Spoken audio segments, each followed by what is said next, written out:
네, 오늘 우리에게 주신 말씀은 요한복음 6장 47절부터 51절까지 말씀입니다. 요한복음 6장 47절부터 51절까지 말씀입니다. 저희가 함께 교독해서 읽겠습니다. 제가 먼저 읽을게요. 진실로 진실로 너희에게 이르노니 믿는 자는 영생을 가져온다니 너희 조상들은 광야에서 만나를 먹었어도 죽었거니와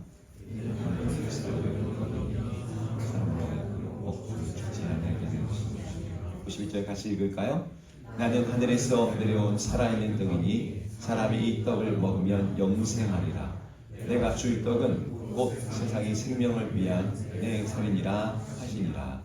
아멘.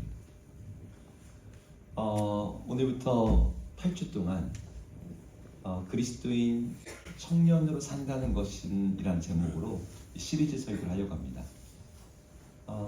시리즈 설교를 기획할 때 오늘 제목 앞에 그 청년 살다 돼 있잖아요.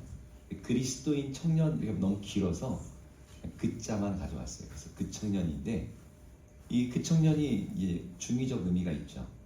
이제 그 청년 할 때 그런 의미도 있습니다. 그래서 여기 나오는 그 청년은 여러분이라 생각해도 좋을 것 같아요. 그 청년 사이다.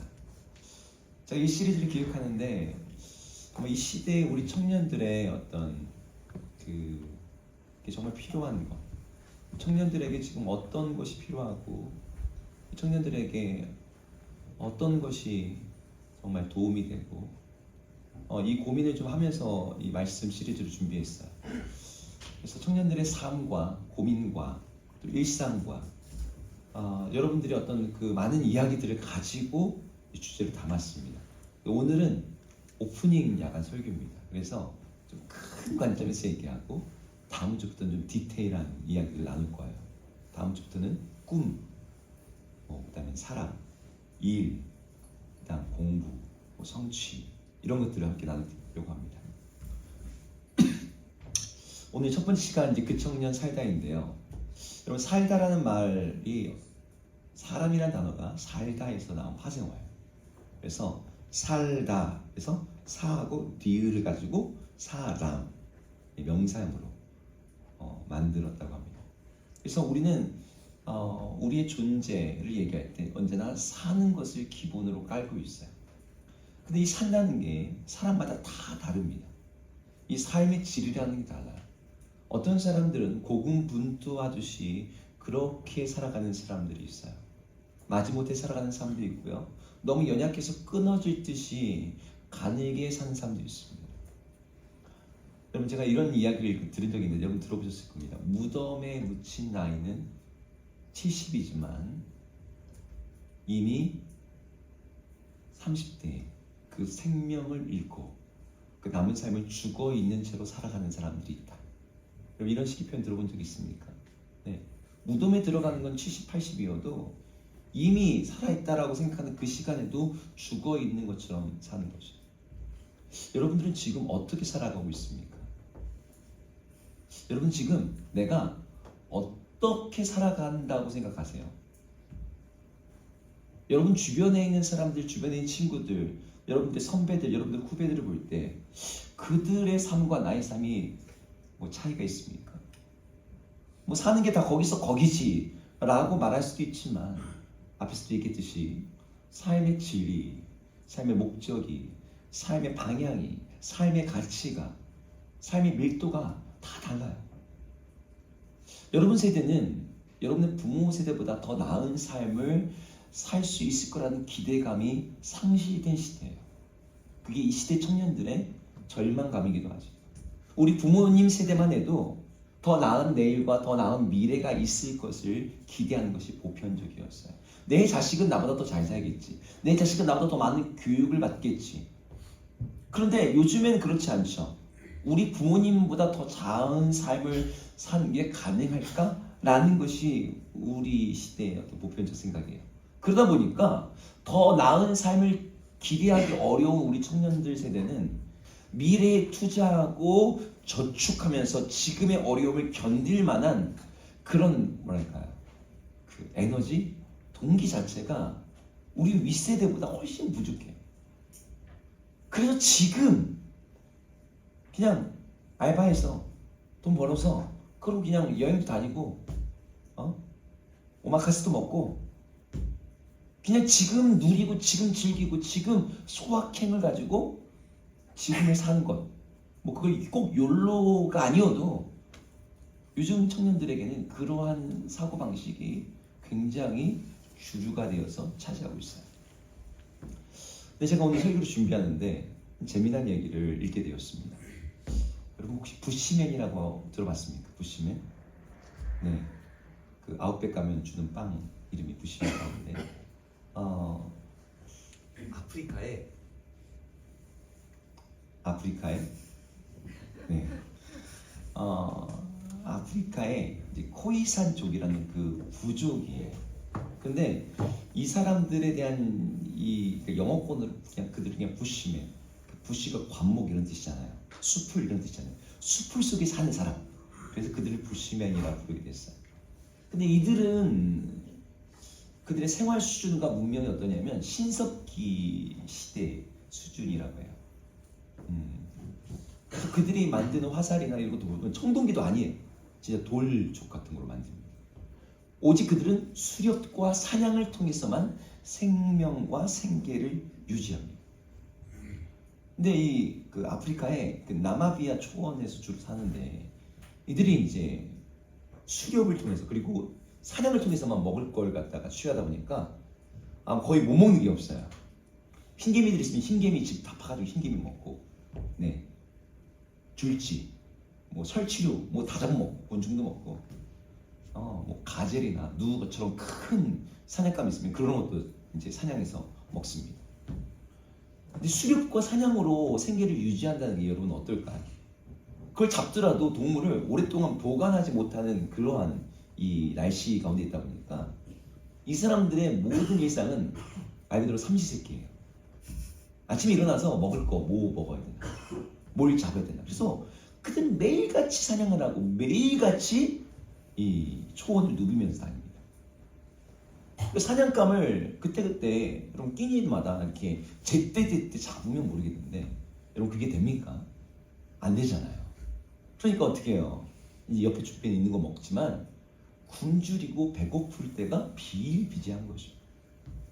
그런데 이들은 이런 것들이 그들의 일상이다 보니까 신석기의 어떤 문명 수준에 머물러 있음에도 불구하고 이 배고픔이라는 단어에 대해서는 굉장히 여러 단어를 갖고 있어요. 왜냐하면 그들이 많이 느끼는 단어니까.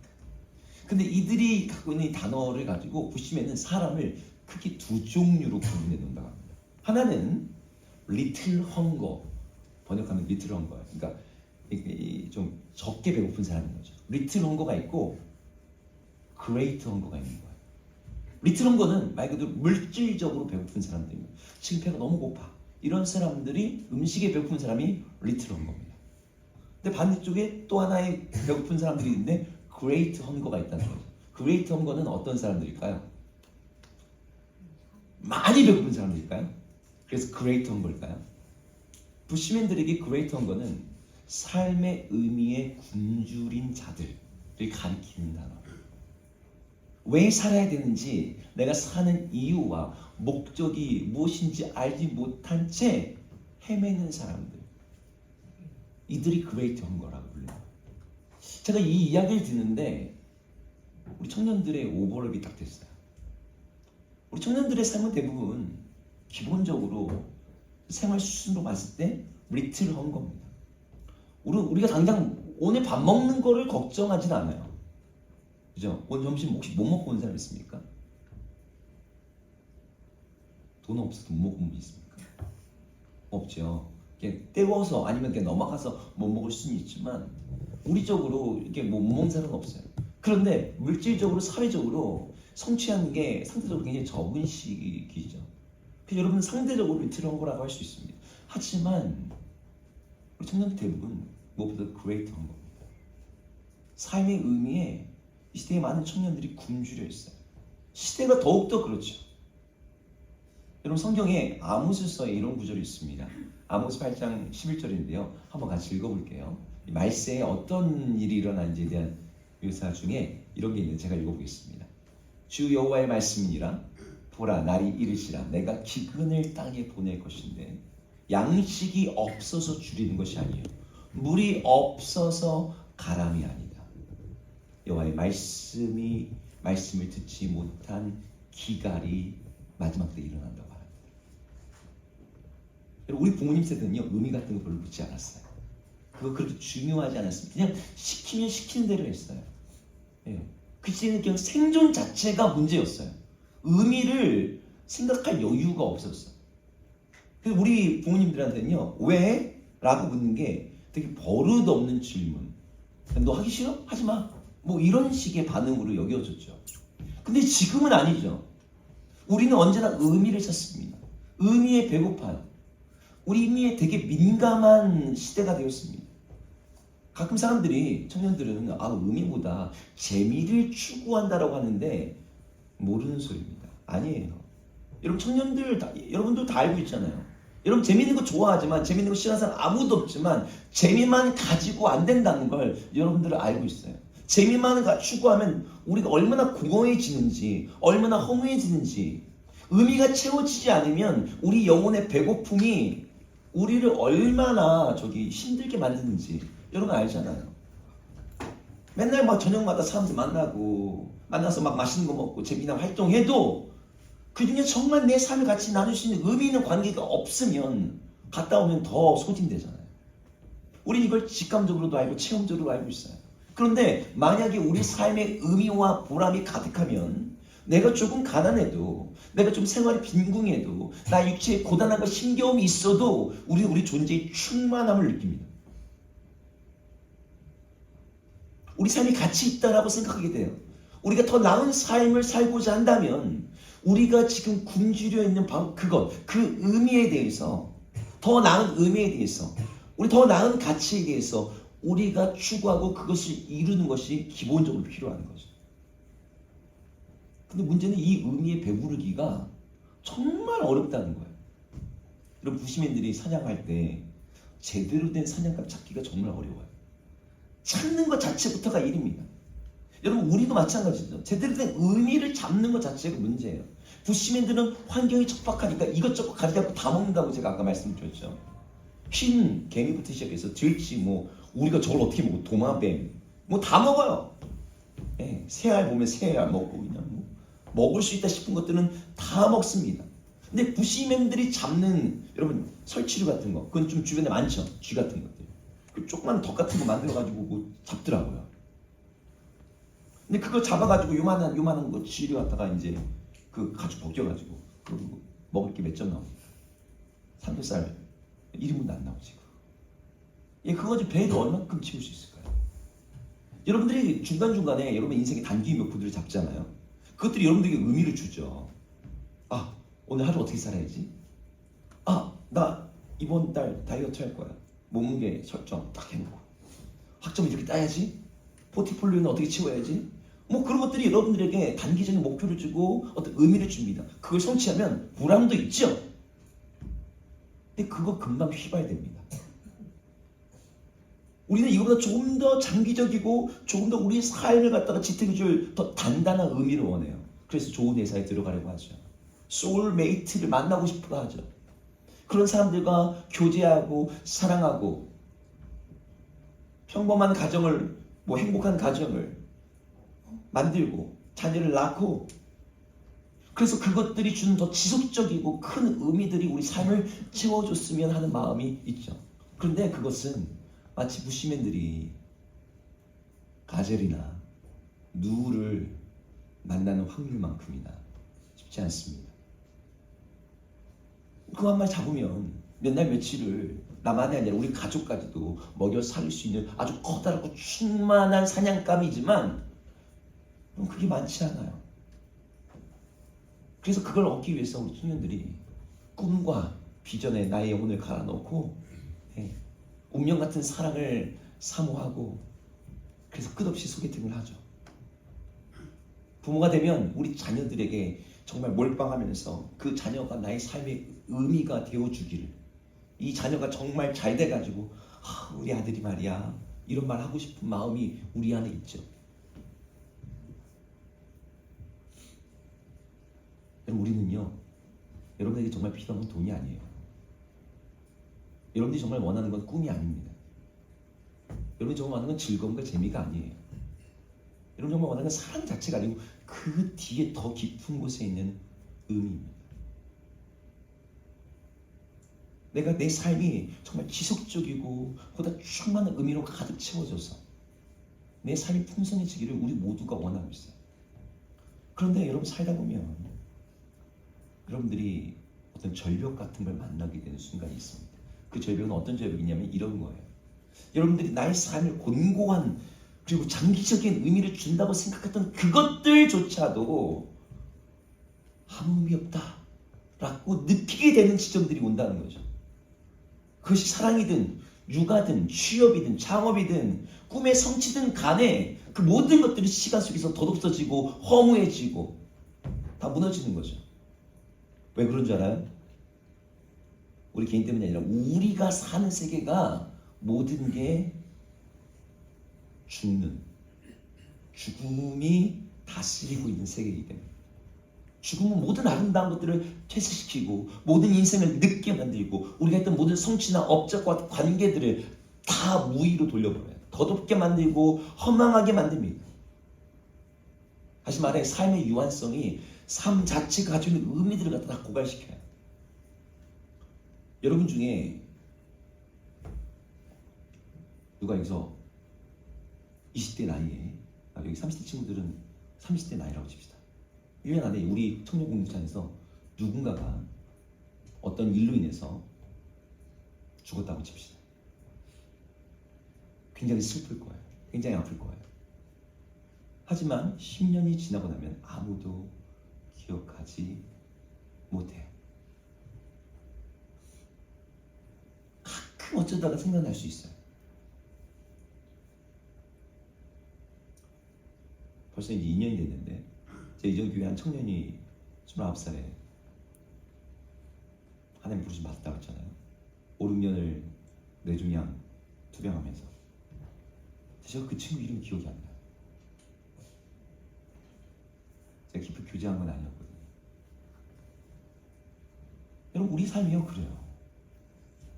전도서에 보면은 이렇게 말합니다. 해 아래 수고하는 모든 수고가 사람에게 무엇이 유익하겠는가? 헛되고 헛되니 헛되고 헛되고 헛되다. 자 이렇게 죽음이 가득한 세상에서 모든 것이 헛되게 되는 세상에서 여러분 우리가 어떻게 제대로 살 수 있을까요? 어떻게 풍성한 삶을 살 수 있을까요? 이게 오늘 제가 여러분과 나눠야 하는 설교의 주제입니다. 오늘 말씀의 배경, 오늘 서로 너무 길었어요. 말씀의 배경에는 오병이어라고 하는 기적이 있습니다. 여러분 들어봤죠? 오병이어. 오병이어는 어떤 기적이죠? 자 퀴즈 내겠습니다. 오병이어는 어떤 기적인가요? 네, 5개 병 가지고 네, 뭐 하는 겁니까? 네, 5. 네, 그렇죠. 물고기 2마리하고 그래서 5개 떡 가지고 보리떡 가지고 몇 명이 먹습니까? 5천. 네, 남자만 5천. 네, 놀라운 기적이죠. 여러분 성경 복음서에 마태복음, 마가복음, 누가복음, 요한복음 통틀어서 모든 복음서에 나오는 단 하나의 기적을 꼽으라면 이 오병이어 사건 하나밖에 안 나옵니다. 네. 오병이어 사건 하나만요 네 복음서에 동일하게 나와요. 다른 건 여기서는 생략하고 여기서 생략하고 그래요. 근데 이 오병이어 기적이 일어난 배경이 이런 겁니다. 사람들이 나사렛 예수라는 분에 대한 소문을 듣게 된 거예요. 이분이 병자들을 고치시고 귀신을 쫓아내고 마치 구약성경에 나온 선지자처럼 막 기적을 일으키면서 하나님의 말씀을 막 선포한다는 거예요. 그러니까 사람들이 막 그분에게 모여들기 시작했습니다. 예수님께 막 와서 정말 그분의 얼굴이라도 한번 봤으면 좋겠다. 그분의 음성이라도 좀 들었으면 좋겠다. 막 그러고 사람들이 왔어요. 그런데 그 당시에 뭐 중간에 휴게소가 있는 것도 아니고 어떻게 왔겠습니까? 한 번 올 때 며칠씩 걸리잖아요. 돌아가는 것도 생각하니까 음식을 바리바리 싸갔겠죠. 저 섬에 살 때 그 소풍을 가거든요. 섬에서 소풍 갈 데가 어디 있겠냐 싶겠지만 여러분 섬에도 소풍 갈 데가 있답니다. 저쪽 섬 반대편 쪽에 벼랑 같은데 이런 데 그리고 이렇게 잘 접근 안 되는 막 빛이 이런 데를 갔다가 선생님들이 어떻게 찾아가지고 그런데 갑니다. 그러면 이 소풍이 마을 잔치예요. 그러면 부모님들이 어떻게 오냐면 머리에다가 이렇게 바구니를 다 짊어지고 오세요. 저희 때는 다 그냥 김밥 하나 들고 가잖아요. 다른 집은 딱 머리에다가 이 뭐 조기 구워가지고 뭐 이거 다 이거 오십니다. 그러면 이제 이렇게 까는 거예요. 깔면서 이제 같이 먹는 거죠. 이제 돌아갈 때도 이제 그거 들고서 가고 선생님 좀 드시죠. 이러면서 이제 같이 먹죠. 그 당시도 아마 그랬을 겁니다. 근데 예수의 말씀을 이제 잠깐 뭐 한번 얼굴 보고 끝날 거라 생각했는지 모르겠는데 말씀을 듣다 보니까 이제 다 끝났어요. 근데 벌써 시간이 며칠이 지났어요. 그래서 돌아갈 때 먹을 게 없는 거예요. 예수님이 그들을 볼 때 돌아가다가 저들이 기진해서 쓰러질까. 그러니 너네들과 좀 먹을 걸 줘라. 제자들에게 말씀하셨습니다. 근데 먹을 거라고는 뭐밖에 없어요? 한 아이가 준 도시락밖에 없는데 그 도시락에는 보리떡 5개, 물고기 2마리. 보리떡이라고 뭐 어마어마한 그 보리떡이 요만한 거. 물고기도 뭐 고래 같은 거겠습니까? 요만한 거. 근데 이걸 가지고 5,000명이 남자가 먹고 12광주를 낳는 기적이 일어난 거예요. 여러분 그 기적의 현장에 있던 사람들이 어땠을까요? 제가 여러분 여 앞에서 컵라면 2개를 딱 들고서 우리 청년들이 배고플 텐데 어떻게 하죠? 우리 같이 나눠 먹을까요? 그래서 종이컵 가져오세요. 종이컵에다가 컵라면을 덜기 시작하는데 여러분 숫자만큼 종이컵을 쫙 놓고 컵라면을 덜는데 계속 나와. 근데 여러분 종이컵에다가 컵라면 먹어봐야 얼마나 배우겠습니까? 한 사람당 한 10번씩 먹는데 계속 컵라면이 나온다.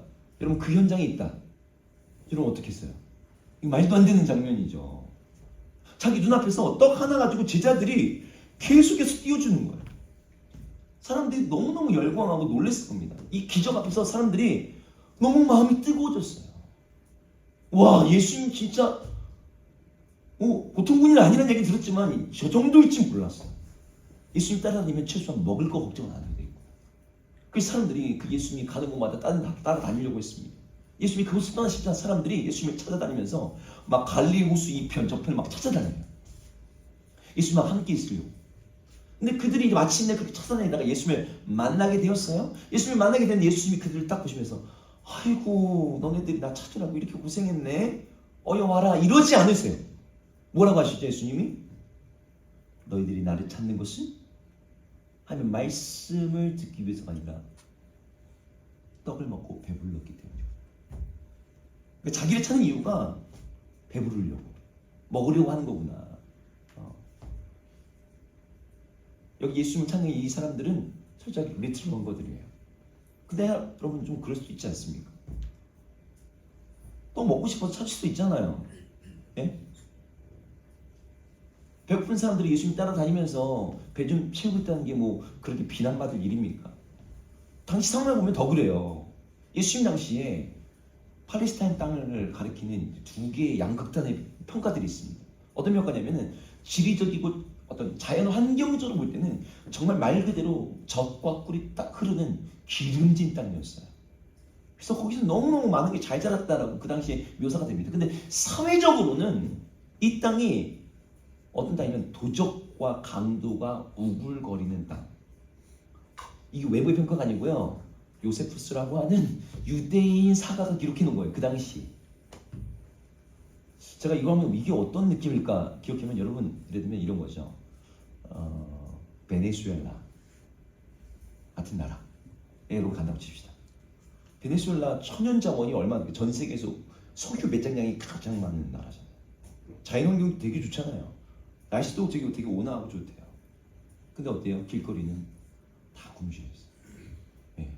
그냥 못 다녀. 깽단과 소매치기가 넘쳐나고 네. 길거리에서 굶주려서 구걸한 아이들이 넘쳐나는, 제가 베네수엘라에 비하려는 게 아니고 지금 그 상황이 그런 느낌이라는 거죠. 팔레스타인이 그런 모습이었던 거예요. 여러분 이게 왜 그렇게 팔레스타인이 됐을까요? 여러 가지 이유가 있겠지만 가장 근본적인 이유를 꼽으라면 로마 제국이 그들을 식민지 삼았다는 것이 첫 번째 이유였어요. 로마 제국이 식민지에다 부과하고 있는 세금 자체는 그렇게 높지 않았어요. 그런데 이 세금을 거두라고 맡긴 중간에 이 권력자들이 있는 거죠. 로마가 직접 통치한 게 아니고요. 로마가 분봉 왕들을 통해서 통치하고, 그리고 세금을 거둘 때에도 세리라고 하는 이 자들을 통해서 세금을 갈취하는 자들, 이들을 통해서 이게 간접적으로 이 세금을 갖다가 받았단 말이에요. 근데 이들이 이걸 갖다가 어떻게 얻었을까요? 로마에다가 전체 소득의 10%를 내야 돼.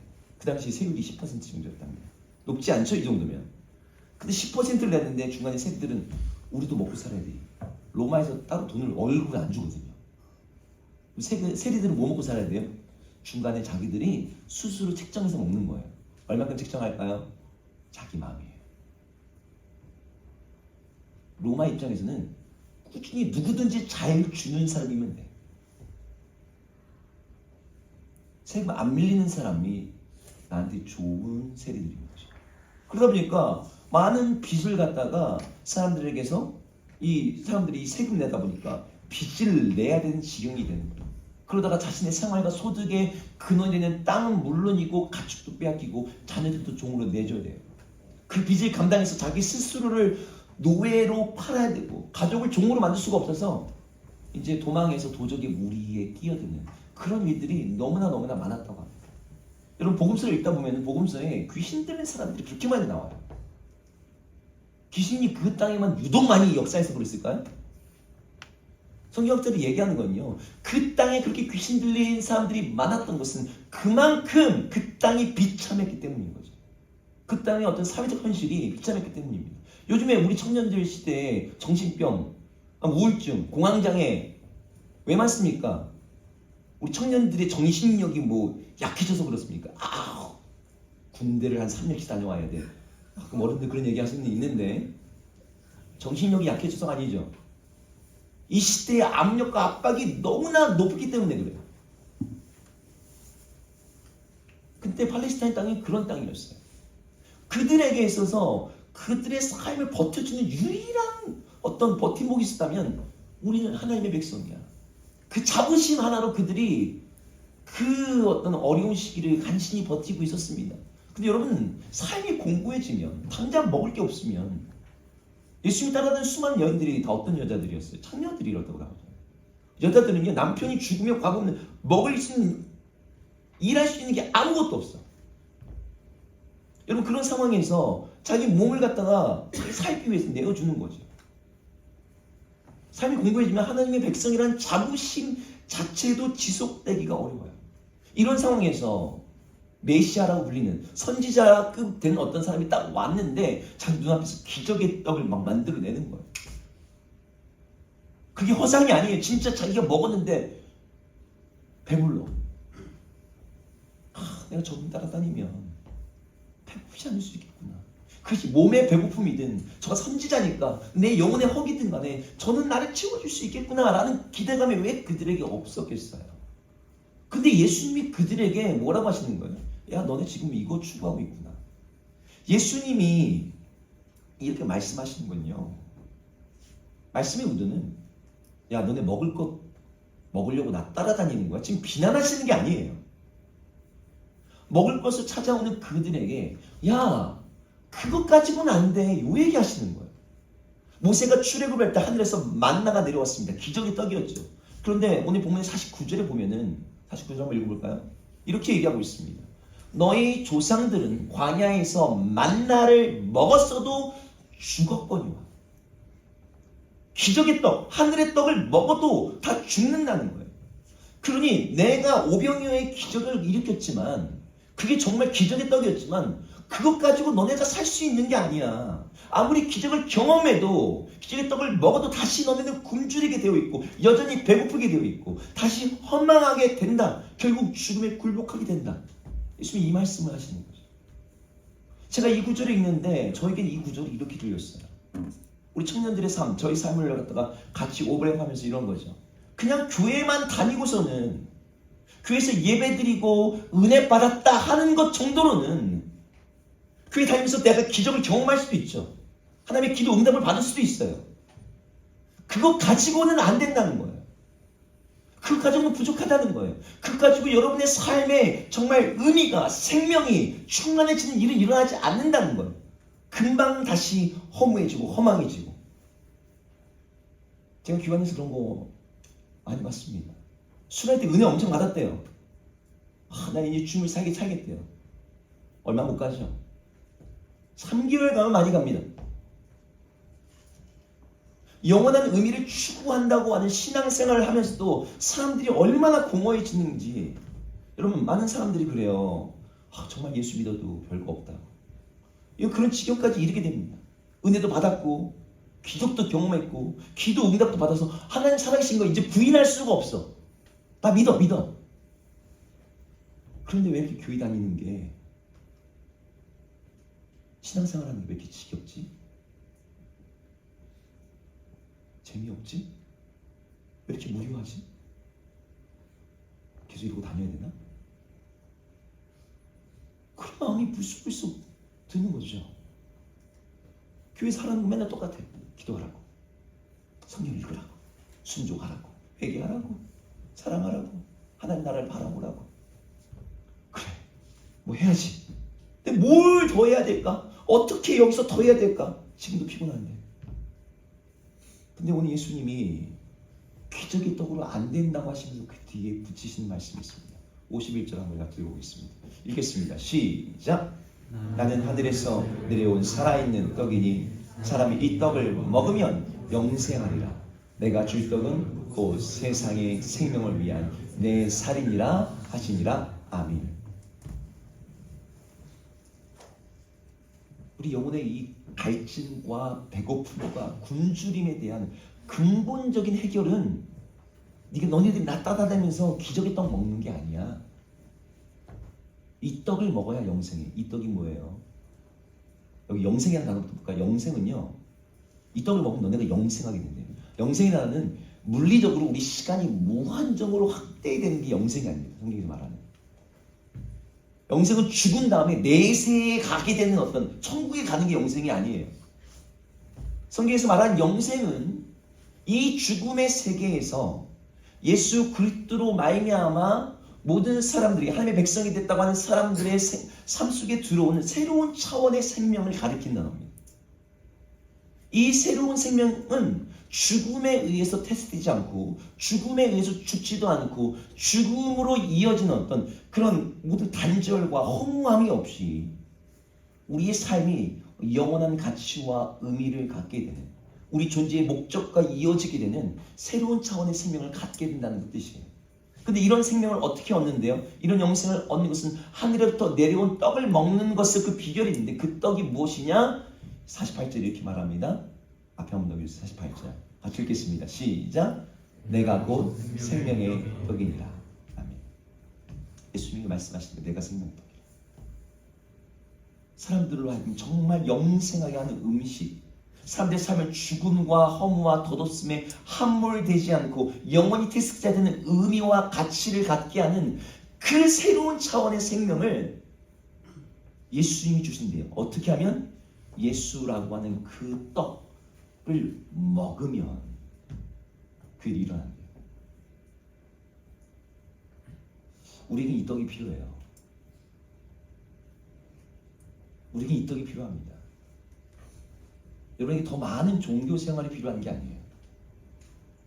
여러분에게 더 나은 많은 관계들이 필요한 게 아닙니다. 더 좋은 직장이 필요한 게 아니고 더 좋은 배우자, 연애 이런 게 필요한 게 아니에요. 그것들이 또 물론 우리에게 도움이 되죠. 우리 삶에 유익이 되죠. 하지만 정말 우리를 살게 하는 생명의 떡, 살아있는 떡, 모든 세상의 생명을 위한 떡, 예수 그리스도를 우리가 먹어야 된다는 거죠. 여기서 여러분 먹는다는 말의 의미가 뭔지 아시죠? 먹는다는 것은요, 내가 먹는 그것이 내 몸에 들어와서 나의 존재를 채웁니다. 그래서 내가 먹는 그 음식이 나의 살이 되고 나의 취치가 되고 나의 건강을 갖다가, 심지어 우리 사고방식도 바꿔놓죠. 네, 음식이 사고방식 바꾼다는 얘기는 여러분 많이 들어보셨을 겁니다. 여러분들이 먹는 음식이요, 여러분들 생각을 바꿔놓습니다. 슬로우 푸드하고 패스트 푸드, 육식과 곡식, 먹는 음식이요, 생각하는 방식 자체를 바꿔놔요. 이게 먹는 것이 힘이죠. 내가 먹는 그 음식이 나의 에너지가 되고 나의 생명과 나의 건강과 나의 모든 삶의 질을 갖다가 결정짓습니다. 제가 북한에서 탈북한 전도사님, 목사님들이 좀 아는데 정말 고난의 행군 때 1998년도에 자기 평양에 살면서도 자기 부모님이 다 굶어 죽었어. 할 게 뭐냐? 먹을 게 없으니까. 배급이 다 끊어졌으니까. 풀을 베어다가 풀을 정말 한 솥을 끓여냅니다. 풀을 배우다가 한 솥을 끓이고 그걸 다 먹는데요. 근데 매일 말라가. 그렇게 많은 풀을 먹는데, 많은 걸 먹는데, 어마어마한 식사량인데 왜 죽습니까? 거기 영양가가 없습니다. 그럼 태초에 타락이 왜 일어나죠? 타락이 어떤 것으로 일어납니까? 먹는 거로 일어났어요. 하나님 먹지 말라고 한 나무의 과실을 먹는 것이 시작됐습니다. 하나님께서 마지막 회복하실 그 나라는 무엇으로 끝나죠? 하나님이 허락하신 생명나무의 과실을 먹는 이야기로 끝납니다. 근데 이 먹는 것 속의 이야기 속에서 예수님이 나를 먹으라는 거예요. 마치 가시고기 여러분 아시죠? 그 아이들 애기들이 태어나면 자기 몸을 갖다가 먹게 하는 그 부모. 나를 먹고 너네가 생명을 얻어라. 내가 너희들을 위해서 펼쳐놓은 하나님의 음식이다 라고 말하는 거죠. 그것은 예수 그리스도라고 하는 그분이 우리 존재 안에 들어와서 우리의 에너지, 우리의 힘, 우리의 생각, 우리의 존재를 갖다가 채워가는 것을 의미하는 말이에요. 여러분 성찬식 왜 합니까? 1년에 2번씩 성찬식 우리 교회는 하잖아요. 성찬식 내 살이니 받아 먹으라. 너를 위해서 흘리는 나의 피니 받아 마시라. 1년에 한 번, 1년에 한 2번 뭐 경건하게 세레모니 하는 겁니까? 아니에요. 우리가 정말 어떻게 생명을 얻는지 그 의식을 하면서 예수가 우리의 생명입니다. 예수가 우리에게 다른 삶을 줍니다. 그분이 우리에게 영생의 근원입니다. 라는 걸 그 의식 속에서 우리는 확인하고 있는 거예요. 그 예수를 우리가 먹을 때 그분이 우리 안에 들어와서 우리의 존재를 구성하고 그분이 우리의 어떤 모든 것들을 새롭게 재배열하고 우리 또한 그분의 몸 안으로 편입되어서 그분에게서 끊임없는 생명과 의미와 신과 에너지와 삶의 목적과 가치와 이것들을 끊임없이 공급받는 상태가 예수를 먹는 거죠. 그럼 세상에서는 언제나 부족하다고 모자라다고 우리의 불안을 부추기면서 말합니다. 도달하기 어려운 기준을 딱 세워놓고서 야, 너 이 정도 돈 못 벌면 아니 그렇게 사는 게 무슨 의미가 있어. 야, 이 정도 유명해지지 않으면 이 정도 올라가지 않으면 이 정도 성취하지 않으면 야, 이 정도 네가 먹어줘야지. 여기나 한번 가봐야지. 이런 걸 가지고 우리의 삶의 의미들을 갖다가 이 정도 해줘야지 그게 있다라고 끊임없이 말해요. 그래서 그거 안 먹으면 거기 안 가보면 내 삶이 자꾸 뒤처지는 것 같고 내 삶은 자꾸 쓰레기 되는 것 같고. 근데 예수님 말씀하신 거죠. 나를 먹어서 예수 그리스도라는 존재가 우리 존재 안에 들어와서 우리 세포와 우리 뼈대와 우리 생각과 우리 모든 것들로 채워지게 되면 그분이 우리에게 말씀하시는 게 들리기 시작합니다. 너는 충분해. 내가 너를 영원한 의미와 가치가 있는 존재로 너를 새롭게 만들었어. 너는 하나님의 걸작품 마스터피스가 되고 너는 하나님의 자녀가 되고 너의 모든 삶은 하나님의 그리스도 안에서 영원한 의미를 갖게 되고 그것이 예수 그리스도를 먹게 된 사람들의 새로운 차원의 삶입니다. 예수님 안에 있는 사람들은요 정말 보잘것 똑같은 거예요. 그냥 어린아이에게 냉수 한 그릇, 저 밖에 애들 좀 뛰어다니고 있지 않습니까? 냉수 한 그릇, 소자에게 냉수 한 그릇인데 여러분 그냥 작은 사탕 하나를 칩시다. 그 사탕 하나를 주면요 하나님이 그걸 기억하시겠대요. 그 사탕 하나 주는 걸 하나님이 의미를 거기다 부여하신다는 거예요. 그게 뭐라고? 병자와 갇힌 자를 방문하면 너희가 나를 방문한다. 하나님이 그렇게 여겨주신대요. 우리 삶의 작은 행동들과 작은 섬김과 수고와 친절이 하나님 앞에서 영원한 의미와 가치를 갖는 일이 된다라고 하나님 말씀하세요. 아까 제가 전도서 읽었죠. 사람이 수고하는 모든 것이 헛되니 아무 유익이 없다. 근데 이 말이 고린도 전서로 넘어가면 그리스도 안에서는 너희 수고가 헛되지 아니한 줄 내가 알아. 주 안에서 우리의 모든 삶이 헛되는 것은 아무것도 없어진다. 여러분들이 이제 원성이 마무리하겠습니다. 여러분 삶이 어떻게 풍성해질까요? 어떻게 충만해질까요? 풍성한 생명으로 가득해지는 그런 인생을 어떻게 하면 살 수 있을까요? 많은 청년들이 내 인생을 풍성하게 만들려고 내가 살아있다라는 느낌을 주는 그것들을 합니다. 그것이 취미든, 그것이 사랑이든, 그것이 꿈이든, 운동이든 뭐든 간에 나를 살아있다라고 느낄 만한 그런 감각적인 어떤 것들. 근데 여러분 그건 카페인처럼 잠깐 우리 안에 들어와서 뇌를 반짝 일깨우지만 착각이죠. 카페인이 어떤 역할을 합니까? 피곤한데, 피로한데, 에너지가 부족한데 우리 뇌를 속이는 거예요. 너 괜찮아. 너 안 자도 돼.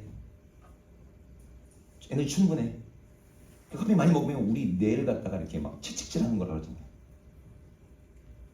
여러분 취미가 일하는 게, 꿈을 쫓는 게 여러분 우리 인생이 카페인이 되어서 우리를 지금은 잠깐 살아가는 것처럼 느끼게 만들고, 또 이 지금의 어떤 무기력감과 절망감에서 우리를 조금씩 일으켜 주는지 모르지만 여러분 그것을 멈추고 그것이 끝나고 그러면 여러분 더 큰 피로감, 더 큰 무기력감과 더 큰 우울감에 빠져서 인생의 덧없음을 느끼게 돼요.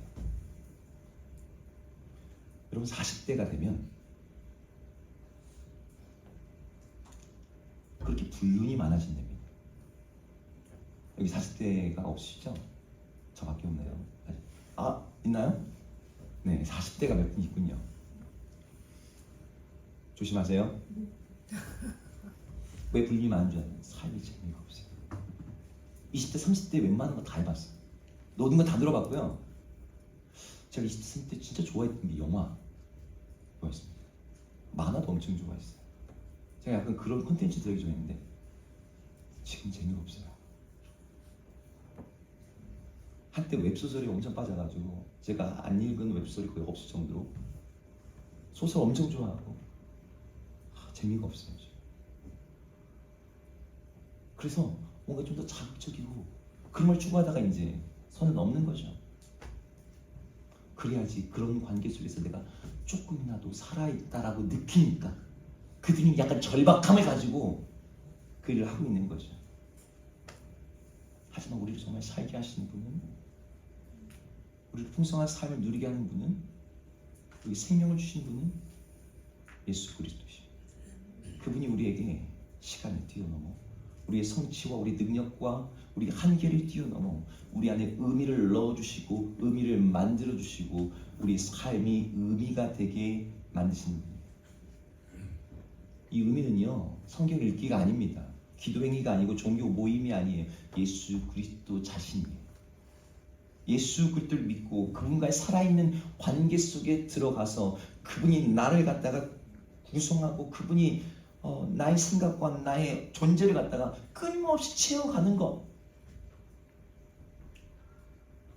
여러분들에게 예수님이 찾아오셔서 여러분 만나주시고 예수님 여러분의 기도를 들으시고 자신을 보여주시고 자신의 음성을 들려주시고 새로운 소명과 사명을 주시고 거기에 걸맞는 힘과 능력을 주시고 우리 인생에 동참하시고 우리를 인도하시고 붙들어 주시는 것을 경험하면서 누리면서 사는 삶은 매일매일이 똑같아도 매일매일이 새롭습니다.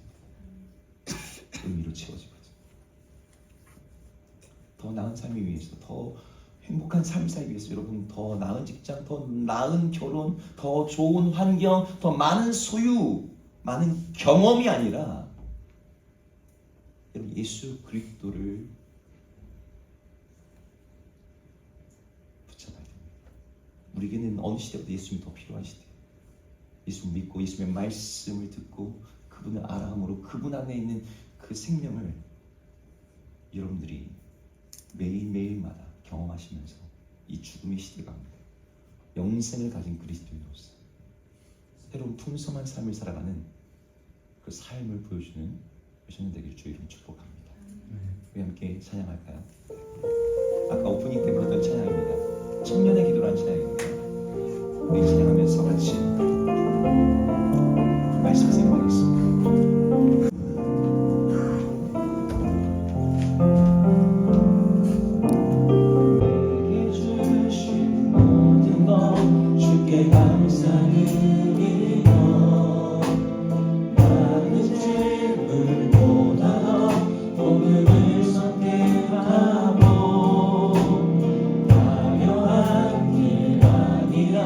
진리의 길을 걷는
우리가 주 예수의 청년 되기를 소망합니다.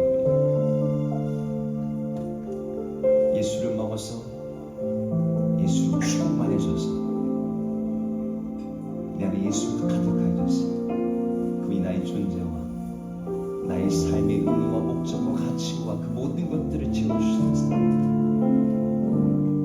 네 삶이 의미 있으려면 더 많이 소유해야 돼, 더 많이 경험해야 돼, 더 많이 가져야 돼 라고 말하는 그 세상에 그렇게 치워지는, 잠깐 있다 사라지는 그런 생명을 죽을지라도 죽지 않는 그 생명, 영원까지 이어지고 영원까지 쌓이는 그런 삶의 의미와 가치, 그것이 우리 예수 그리스도 안에 있다고 말하고 있습니다. 그 예수 그리스도가 먹어서 그 생명이 우리 안에 들어가서 이 세상과는 다른 삶, 남들 보기엔 똑같이 보일지라도 다른 차원의 생명, 다른 차원의 목적, 다른 차원의 의미를 가지고 살아가는 우리 청년의 삶이 되게 달라고 이 시간 말씀을 생각하면서 같이 기도하겠습니다. 기도합니다.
가치 있는 인생을 살고 싶고 더 복되고 행복한 그런 삶을 누리기를 원하고, 그러나 우리의 생명은, 우리의 삶은 얼마나 더덥고 허무해지고 금방 그 죽음의 그늘 앞에서 시들어버리는지요. 지금 잠깐 즐거웠던 것들이 내일이 비통함이 되고, 우리가 이것 있어야 된다 생각하고 붙잡았던 것들이 소나기에 빠져나가는 모래알처럼 사라집니다.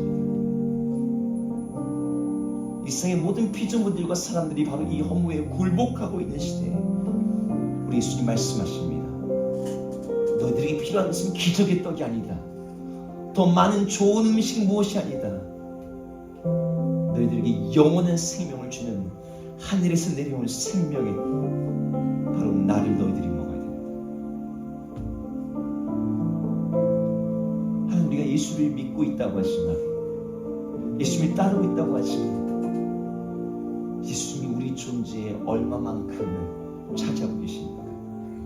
예수 예수를 먹고 또 먹어서 우리가 그분이 되고 우리가 그분의 몸에 편입하고, 그래서 우리의 체질이, 우리의 세포가, 우리의 생각이, 우리의 건강이, 우리 안에서 나오는 에너지와 능력과 생명력이 우리 예수 그리스도로 말미암아 주어지고 발현되는 그런 것이 되었습니다. 정말 예수 말씀하신 그 영생, 그 놀랍도록 풍성한 다른 차원의 생명을 가지고 바로 지금부터 살아가는 우리 모든 청년들 되게 하여 주시옵소서. 그 영생을 추상적이고 막연한 미래의 영원한 생명을 넘어서 바로 지금 우리가 누리는 다른 차원의 삶으로 믿고 그것을 바라보고 그것을 경험하는 우리 모든 청년들에게 소망합니다. 이제 우리 주 예수 그리스도의 그 생명 주신 놀라운 은혜와 아들을 내어주심으로 우리에게 그 생명을 누리고 맛보고 살 수 있게 하시는 하나님의 사랑하심과, 지금도 우리 안에 계셔서 우리에게 또 다른 차원의 생명 안에서 이 죽음의 허물을 딛고 이기게 하시는 생명의 영, 성령의 역사하시니 이 시간 그리스도인 청년으로서 다른 종류, 다른 차원의 삶을 살고자 하는 우리 모든 청년 여우수가 이기에 그들의 생활 위에, 그들의 젊음 위에 이제부터 영원토록 함께 있을지어다. 아멘.